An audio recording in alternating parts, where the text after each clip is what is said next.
Dans sa décision numéro 0365-ACTP-CAB-DG-D12-TM-2024, l'autorité congolaise de la réglementation pharmaceutique ACOREP avait pris la décision de fermer les établissements pharmaceutiques privés qui n'auraient pas respecté les exigences d'octroi des autorisations d'ouverture et de fonctionnement dans l'embauche d'un pharmacien attitré, d'un pharmacien assistant et d'un assistant de pharmacie. Cette décision a suscité une révolte au sein de l'association des propriétaires de pharmacie du Congo, APROFACO, qui a entamé depuis quelques mois des contacts avec différentes autorités du pays pour solliciter gain de cause. Le mercredi 13 novembre 2024, une délégation de la Profaco, conduite par son président Daniel Kabeya, a été reçue par le président de l'Assemblée nationale, le professeur Vital Kamerhe, qui a été alerté autour de cette question en rapport direct avec la population. La Profaco est venue solliciter auprès de l'autorité législative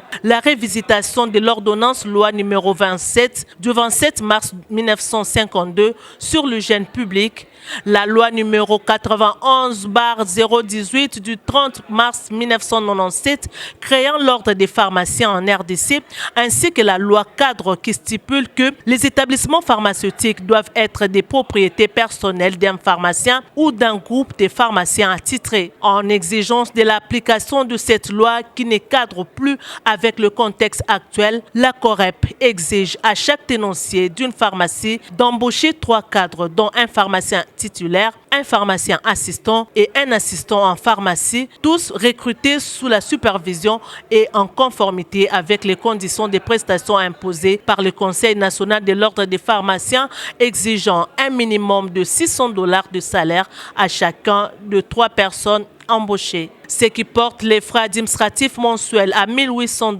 américains pour chaque établissement, pendant que le capital moyen par établissement ne dépasse pas $10 000. D'autre part, la FROPACO a sollicité l'implication du président de l'Assemblée nationale pour que la COREP retire cette décision afin de permettre à l'autorité provinciale de mettre en place un cadre de concertation entre les structures étatiques et les structures privées du secteur pharmaceutique. Nous sommes devant un problème, un dilemme pour lequel nous sommes en train d'être pourchassés par le ministre provincial qui nous exige des conditions qui ne sont pas unes afin de tenir nos pharmacies. Il nous donne un moratoire d'1 mois pour que nous puissions nous mettre au diapason de la loi qui date de 1952. Alors nous avons trouvé qu'il fallait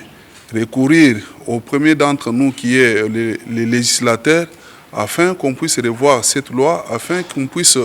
surseoir ou suspendre cette mesure. Quant à nous, nous allons nous organiser pour rentrer dans cet assainissement qu'il est en train de demander. Et le président de l'Assemblée nationale nous a rassurés, nous a dit qu'il va s'impliquer personnellement afin de trouver des solutions idoines.